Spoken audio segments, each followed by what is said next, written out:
जय श्री कृष्ण। भगवद्गीता का 7वां अध्याय श्लोक नंबर 26। वेदां समातीना वर्तमानाचार्जुन भविष्य न चानि भूतानि मातेतु देना कृष्ण। इसका अर्थ है, हे अर्जुन, जो प्राणी भूतकाल में हो चुके हैं तथा जो वर्तमान में और जो भविष्य में होंगे, यह उन सब प्राणियों में जानता हूँ, परंतु मुझे भक्त के सिवाय कोई भी नहीं जानता। व्याख्या: भगवान ने प्राणियों के लिए तो भूत, वर्तमान और भविष्य काल तीन विशेषण दिए हैं, परंतु अपने लिए अहम वेद पदों से केवल वर्तमान काल का ही प्रयोग किया है। इसका तात्पर्य है कि भगवान की दृष्टि में भूत, भविष्य और वर्तमान ये तीनों काल वर्तमान ही है। तो भूत के प्राणी हो, भविष्य के प्राणी हो अथवा वर्तमान के प्राणी हो, सभी भगवान की दृष्टि में वर्तमान होने से भगवान सभी को जानते हैं। भूत, भविष्य और वर्तमान ये तीनों काल तो प्राणियों में दृष्टि में है, भगवान की दृष्टि में नहीं। जैसे सिनेमा देखने वाले के लिए भूत, वर्तमान और भविष्य काल का भेद रहता है, पर सिनेमा की फिल्म में सब कुछ वर्तमान है। ऐसे ही प्राणियों की दृष्टि में भूत, वर्तमान और भविष्य काल भेद रहता है, पर भगवान की दृष्टि में सब कुछ वर्तमान ही रहता है। कारण है कि संपूर्ण प्राणी काल के अंतर्गत हैं, भगवान काल से अतीत हैं। देश काल, वस्तु, व्यक्ति, घटना, परिस्थिति आदि बदलते रहते हैं और भगवान हरदम वैसे के वैसे ही रहते हैं। काल के अंतर्गत आए हुए प्राणियों का ज्ञान सीमित होता है और भगवान का ज्ञान असीम है। उन प्राणियों में कोई भी योग का अभ्यास करके ज्ञान बढ़ा लेंगे और ज्ञान योगी होंगे और जिस समय जिस वस्तु को जानना चाहेंगे उस समय उसी वस्तु को वे जानेंगे।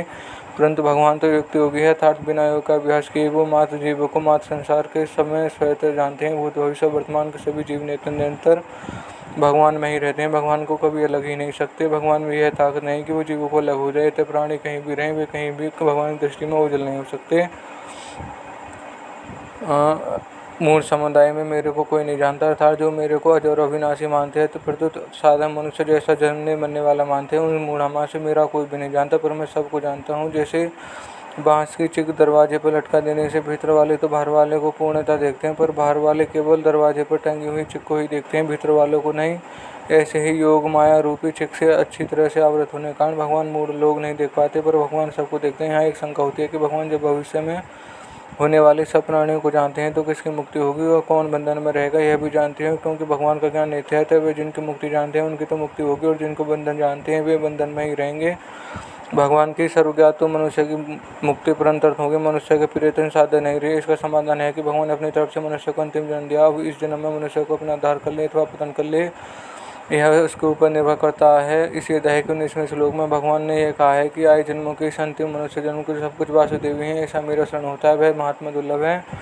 इसका तात्पर्य यह हुआ कि मनुष्य सही में संपूर्ण प्राणियों को यह क्षमता है कि वे अपने अंत के जन्मों में सच्चित कर्म समुदाय का नाश करके भगवान को प्राप्त कर सकते हैं, अपनी मुक्ति कर सकते हैं। अगर यही माना जाए कि कौन सा प्राणी आगे किस गति में जाएगा, जैसा भगवान संकल्प है, तो फिर अपना उद्धार करने में मनुष्य की स्वतंत्रता ही नहीं रहेगी। और ऐसा करो, ऐसा मत करो, यह भगवान का संत, शास्त्र, गुरु आदि का उपदेश भी व्यर्थ हो जाएगा। इसके सिवाय जो मनुष्य जिस देवता की उपासना करना चाहता है उस देवता के प्रति मैं उसकी श्रद्धा दृढ़ कर देता हूँ। और अंत समय में मनुष्य जिस भाव का स्मरण करके शरीर छोड़ता है वह उसको ही प्राप्त होता है। इस तरह उपासना और अंतकालीन स्मरण में स्वतंत्रता भी नहीं रहेगी जो भगवान के मनुष्य मात्र को दे रही है।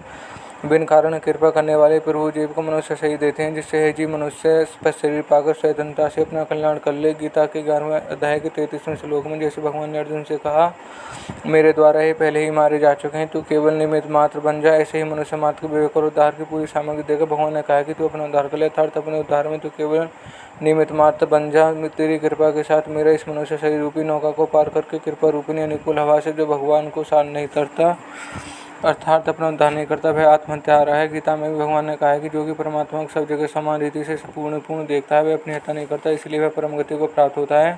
इससे यह भी सिद्ध हुआ कि मनुष्य सही प्राप्त होने का, अपना उद्धार करने का अधिकार, सामर्थ्य, समझ आदि पूरी सामग्री मिलती है। ऐसा अमूल्य अवसर पाकर भी जो अपना उद्धार नहीं करता वह अपनी हत्या करता है, इसी से वह जन्म मरण से जाता है। अगर यह जीव मनुष्य सही में पाकर शास्त्र भगवान को विरुद्ध न चली मिली हुई सामग्री का ठीक उपयोग करे तो इसकी मुक्ति सहित सिद्ध है, इसमें कोई बादल ही लग ही नहीं सकते। मनुष्य के लिए यह खास बात है कि भगवान कृपा करके जो सामर्थ्य, समझ आदि सामग्री दी है उसमें मैं दुरुपयोग नहीं करूँगा, भगवान के सिद्धांत के विरुद्ध नहीं चलूँगा। ऐसा वह अटल निश्चय कले और निश्चय पर डटा रहे। अगर अपनी असामर्थ्य से कभी दुरुपयोग भी हो जाए तो मन में अपनी जलन पैदा हो जाए, भगवान को कह दे कि हे नाथ, मेरी गलती होगी, अब ऐसी गलती कभी नहीं करूँगा। हे नाथ, ऐसा बल दो जिससे कभी आपके सिद्धांत से विपरीत न चल सकूँ, उसका प्रायश्चित हो जाता है, भगवान को मदद मिलती है। मनुष्य की असामर्थ्य दो तरह से होती है। एक असामर्थ्य यह होती है कि वह कर ही नहीं सकता, जैसे किसी नौकर को कोई माली यह कह दे कि तुम इस मकान को उठाकर 1 मील तक ले जाकर रख दो, तो यह काम कर ही नहीं सकता। दूसरी आम शर्त यह है कि वह कर तो सकता है पर करना चाहता भी, और फिर भी समय पर प्रमादवश नहीं करता है। असामर्थ्य साधक में आती रहती है, उसको दूर करने के लिए साधक भगवान से कह रहे हैं कि हे नाथ, मैं ऐसा प्रमाद फिर कभी ना करूं, ऐसी मेरे को शक्ति दो। भगवान की दी हुई स्वतंत्रता कारण भगवान ऐसा संकल्प कभी नहीं कर सकते कि जीव ने इतने लिए जन्म होंगे। इतना ही नहीं, चर अतंत्र के जीवों के होंगे। यहाँ यह बात जरूर है कि मनुष्य के सिवाय दूसरे प्राणियों में पीछे परंपरा से कर्म फलों का तांता लगा हुआ है, जिससे वे बार बार जन्मते मरते रहते हैं। इसी परंपरा में पड़े हुए जीवों में कोई जीव किसी कारण से मनुष्य शरीर में अथवा किसी अन्य योनियों में प्रभु के चरणों की शरण हो जाता है, तो भगवान उसके अनंत जन्मों को पापों को नष्ट कर देते हैं। कोटि पति लागी आहूँ, आय शरण जरूर नहीं ताहूँ, सन्मत शोक हुई तभी जन्म कोटि अघनसी तभी।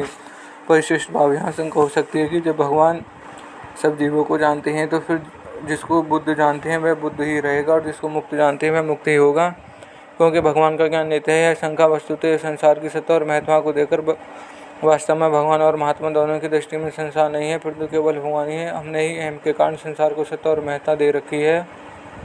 इसलिए भगवान हमारी भाषा में भूत और भविष्य वर्तमान की बात कहते हैं। अगर वे हमारी भाषा में नहीं बोलेंगे तो हम समझेंगे कैसे? जैसे हम अंग्रेजी भाषा सिखाने वाले अगर अंग्रेजी भाषा में ही बोलें तो हम अंग्रेजी सीख ही नहीं सकेंगे। भगवान का ज्ञान नित्य है, सब कुछ भगवान के ज्ञान के अंतर्गत है, उनके ज्ञान से बाहर कुछ भी नहीं। भगवान के ज्ञान में उसके सिवाय कुछ नहीं है। गीता के जीवन में अहम के कारण जगत को धारण कर रखा है, अतः बंधन और मोक्ष जीव के ही बनाए हुए, तत्व से न बंधन है न मोक्ष है, किंतु केवल परमात्मा ही है। 2 बार 6 पद देने का तात्पर्य है कि कोई भी काल स्थायी नहीं है, न भूतकाल सदा रहता, न वर्तमान सदा रहता है और ना ही भविष्य रहेगा। पर भगवान सदा रहते हैं। जैसे भूतकाल और भविष्य काल अभी नहीं है, ऐसे ही वर्तमान भी नहीं है। भूतकाल और भविष्य काल संधि ही को ही वर्तमान कह देते हैं। पाणिनि व्याकरण का एक सूत्र है, अर्थात वर्त साम्य ही भी वर्तमान की तरह होता है। जैसे भूतकाल को लेकर कहते हैं कि मैं अभी आया हूँ और भविष्य काल को लेकर कहते हैं कि मैं अभी जा रहा हूँ, यह वर्तमान साम्य है। वास्तव में वर्तमान साम्य ही वर्तमान कह देते हैं। अगर वर्तमान काल वास्तव में होता तो वह कभी भूतकाल में परिणित नहीं होता। वास्तव में काल वर्तमान नहीं है, परंतु भगवान ही वर्तमान है। तात्पर्य है कि जो प्रतीक्षा बदलता है वह वर्तमान है, परंतु जो कभी नहीं बदलता वही वर्तमान है। इसलिए भगवान के श्लोक में आरंभ में वर्तमान की जाती है। भगवान भूत भविष्य और वर्तमान, उसमें सब में सदा वर्तमान है, पर भगवान में न भूत न भविष्य और न वर्तमान है। भगवान का वर्तमापन काल के अधीन नहीं है, क्योंकि भगवान कालातीत है। काल ना भगवान की दृष्टि में है न महात्मा की दृष्टि में। संबंध पूर्व श्लोक में भगवान ने कहा है कि मुझे कोई भी नहीं जानता, तो भगवान न जानने से मुख्य कारण क्या है, इसका उत्तर आगे के श्लोक में देते हैं। और यह श्लोक यहीं समाप्त होता है। धन्यवाद।